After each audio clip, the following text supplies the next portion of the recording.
జై శ్రీరామ్. శ్రీమాత్రే నమః. శ్రీ గురుభ్యో నమః.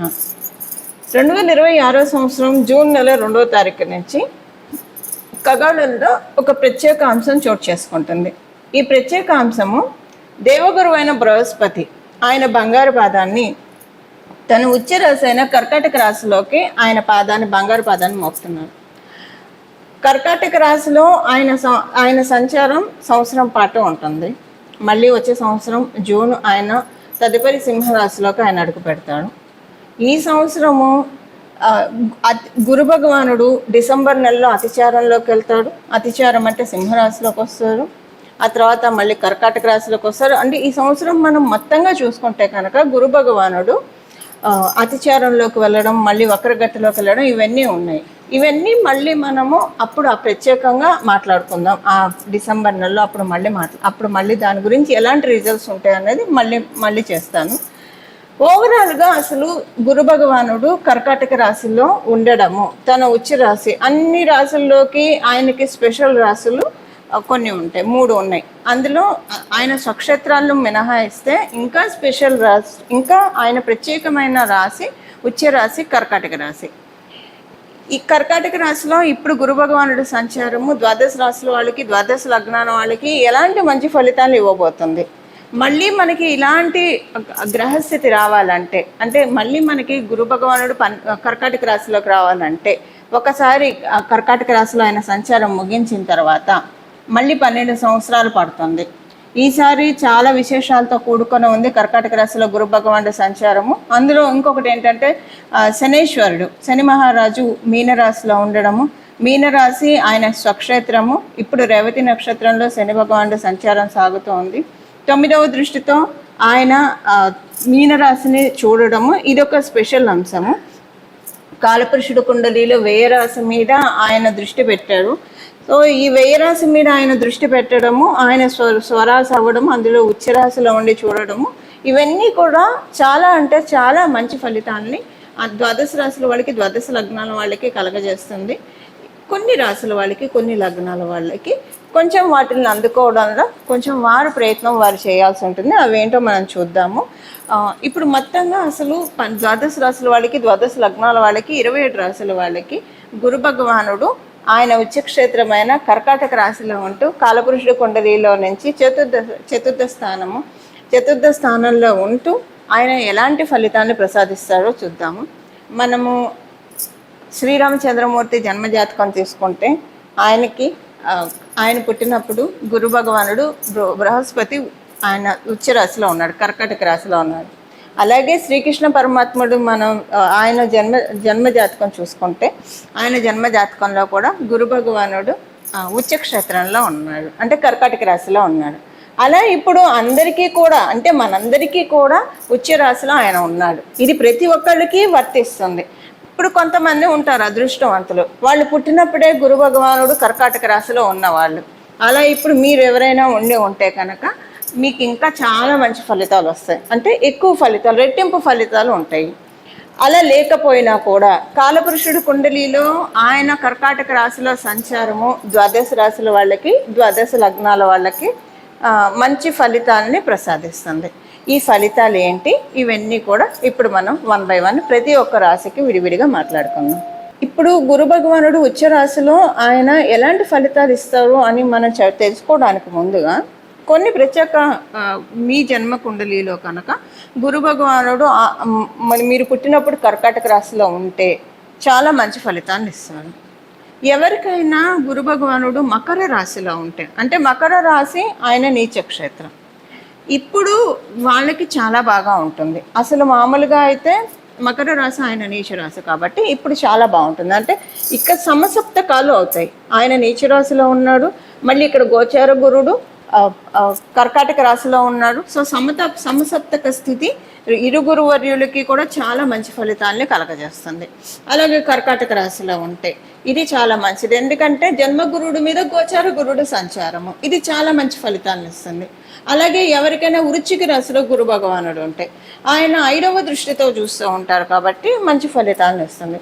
మీన రాశిలో ఎవరికైనా ఉంటే మీనరాశిలో ఉంటే గురు భగవానుడు, అది కూడా చాలా స్పెషల్ ట్రాన్సిట్గా మీకు ఇంకా అంటే కొంతమందికి ఎక్స్ట్రా ఫలితాలు ఉంటాయి, మంచి ఫలితాలు ఎక్కువగా వస్తాయి. ఎవరెవరు అనేది ఈ స్థితిలో కనుక ఉంటే, అంటే గురు భగవానుడు మీ జన్మ జాతకంలో కర్కాటక రాశిలో ఉన్న, వృశ్చిక రాశిలో ఉన్న, మకర రాశిలో ఉన్న, మీన రాశిలో ఉంటే ఇంకా ఇది మీకు చాలా స్పెషల్ గోచారం అని చాలా స్పెషల్ గోచారం, ఎక్కువ మంచి రెట్టింపు మంచి ఫలితాలను ఇస్తుంది. అందున ప్రత్యేకించి మకర రాశిలో గురు భగవానుడు ఎవరికైనా ఉంటే మీరు పుట్టడమే, అంటే ఇక్కడ మళ్ళీ క్యాన్సిలేషన్స్ ఉంటాయి. ఇక్కడ కనుక మీకు మంగళతోటి కూడి గురు భగవానుడు ఉంటే కనుక అప్పుడు గురు భగవానుడు ఆయనకు ఉచ్చస్థానం, మంగళకి ఈయన నీచస్థానం కాబట్టి ఈయనకి నీచ భంగం అయిపోతుంది. అప్పుడు మీకు ఇది అంటే ఇది మీకు నీచులో ఉన్నట్టు కౌంట్ కాదు. ఇంకా ఒకవేళ అలా ఉంటే ఇంకా మంచిది. అలా ఎవరికైనా ఉంటే కనుక మంగళ్ జూపిటర్ కనుక మకర రాశిలో ఉంటే ఈ ట్రాన్సిట్ చాలా బాగా ఉంటుంది.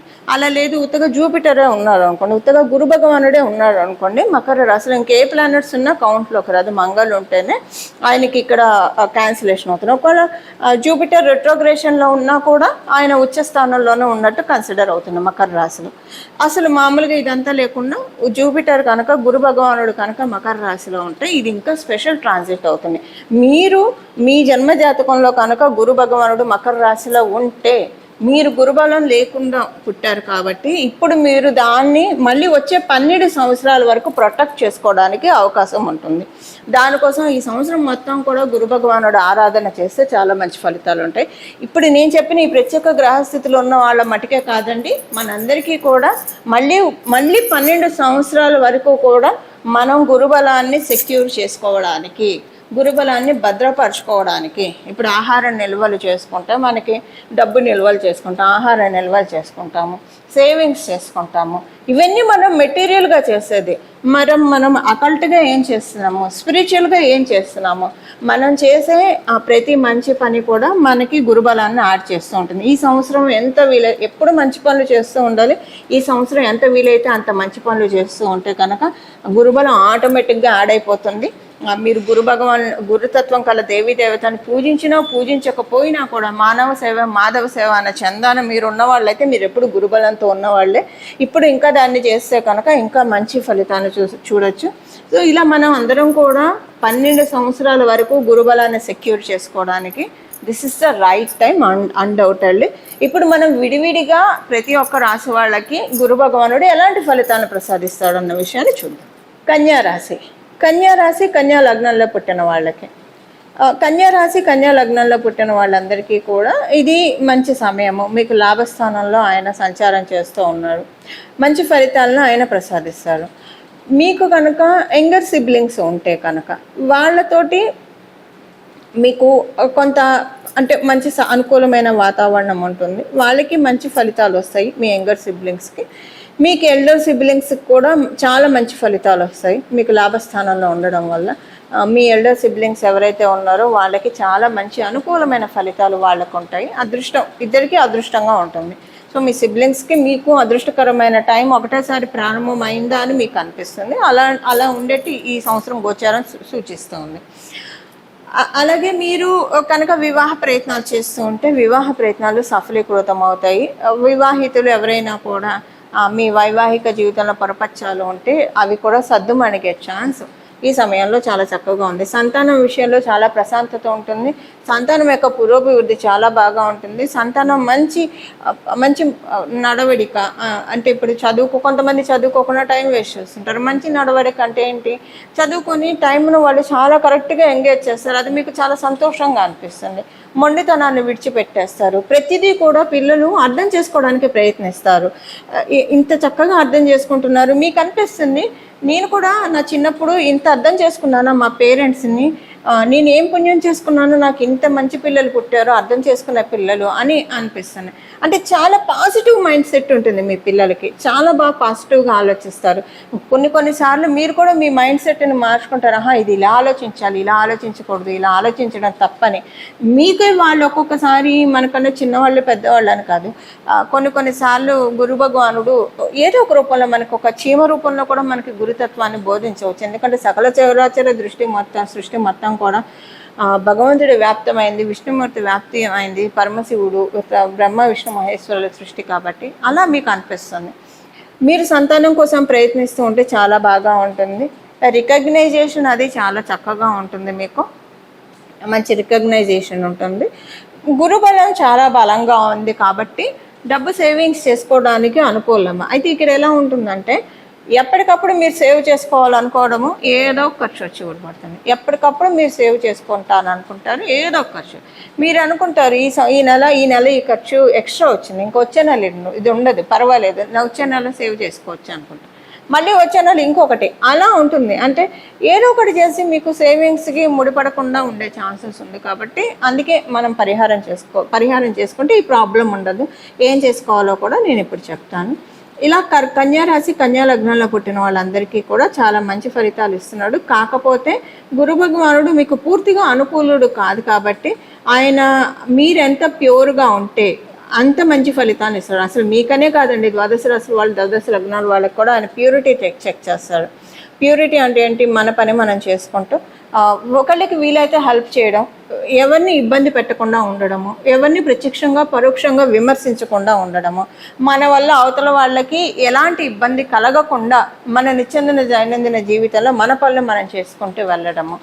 సెకండ్ థింగ్, భగవంతుడి ఆరాధన చేస్తూ మన జీవితాన్ని అంటే మన సమయాన్ని సద్వినియోగం చేసుకోవడం అంటే ఏంటి? ఎప్పుడు టైం దొరికినా భగవద్ ధ్యానంతో మనం కాలం గడుపుతూ ఉండాలి. అది సమయాన్ని సద్వినియోగం చేసుకోవడం. అప్పుడు మనకి కాలం ప్యూర్గా మారిపోతుంది. వన్స్ కాలం మనకి ప్యూర్గా మారితే కనుక గోల్డెన్ రిజల్ట్స్ ఉంటాయి. సో ప్యూరిటీ మెయింటైన్ చేయడం అనేది అందరికీ, మీకనే కాదు ప్రతి ఒక్కరికి ఇంపార్టెంట్. ప్రత్యేకించి కొన్ని రాశుల వాళ్ళకి, వృషభ రాశి వాళ్ళకి, తులా రాశి వాళ్ళకి, మకర రాశి వాళ్ళకి, అలాగే మీ కన్యా రాశి వాళ్ళకి, మిథున రాశి వాళ్ళకి ఇవి చాలా ఎక్కువగా ప్యూరిటీని మెయింటైన్ చేయాల్సి వస్తారు. చాలా మంచి ఫలితాలని చూస్తారు. ఇవి కన్యా రాశి కన్యా లగ్నంలో పుట్టిన వాళ్ళకి గురు భగవానుడు ఇచ్చే ఫలితాలు. ఇప్పుడు పరిహారం చూద్దాం. చూశారు కదా, మీ రాశి వాళ్ళకి గురు భగవానుడు ఉచ్చ క్షేత్రంలో ఉంటూ ఎలాంటి ఫలితాలను ప్రసాదిస్తూ ఉన్నారు. వీటిని అందిపుచ్చుకోవడానికి మన వంతు ప్రయత్నం కూడా మనం చేయాలి కదా. ఎప్పుడైనా మన వంతు ప్రయత్నం మనం చేస్తే ఫలితాలు రెట్టింపుగా ఉంటాయి. అవి వచ్చేవి వస్తూనే ఉంటాయి. కానీ మనం కూడా మన వంతు ప్రయత్నం అవి అందుకోవడానికి చేస్తే కనుక వాటిని మనం ఇంకా ఎక్కువగా గుర్తుపెట్టుకోవడానికి అవకాశం ఉంటుంది. గుర్తుపెట్టుకోండి, 12 సంవత్సరాల దాకా మళ్ళీ ఇలాంటి గ్రహస్థితి మనం చూడలేము. ఇప్పుడే మొదలైంది కాబట్టి సంవత్సరం పాటు ఉంటుంది. ఈ సంవత్సరం పాటు ఉన్న గురు భగవానుడు ఉచ్చ స్థితిని మనం అందరం ఎలా మొత్తంగా తీసుకోవాలి అంటే, ఎలా మనం దాన్ని సద్వినియోగం చేసుకోవాలి, ఒడిసి పట్టుకోవాలంటే పరిహారం చేయాలి. ఏం పరిహారం చేస్తే కనుక మనము దీన్ని సద్వినియోగం చేసుకున్న వాళ్ళం అవుతాము, అది ఇప్పుడు చూద్దాము. గురువుల ఆరాధన, మెయిన్గా గురువుల ఆరాధన ఈ సంవత్సరం అంతా కూడా ఆశాంతం కూడా చాలా మంచి ఫలితాలను ఇస్తుంది. మీరు ఏ గురు రూపాన్నైనా ఆరాధించండి. అమ్మవారు గురు రూపంలో చూస్తే సరస్వతి అమ్మవారి రూపంలో ఉంటుంది, రాజశ్యాముల అమ్మవారి రూపంలో ఉంటుంది. దక్షిణామూర్తి శివుడు జ్ఞానాన్ని ప్రసాదిస్తాడు దక్షిణామూర్తి స్వరూపంలో. శ్రీ గురు దక్షిణామూర్తి స్వామి వారిని ఆరాధించవచ్చు, దత్తాత్రేయ స్వామి వారిని ఆరాధించవచ్చు, రాఘవేంద్ర స్వామి వారిని ఆరాధించవచ్చు.